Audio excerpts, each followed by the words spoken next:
ดดีก็มันหูดีเลยดาลีเฮ็ดจากก็ตื่นหูดีเลยขาวจอ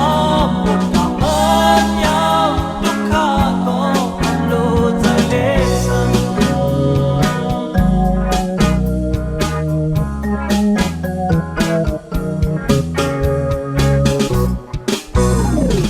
มีเงินคำก็เพียงพอเจอเลยสั่งหามีเอ็ดอันมุงมอ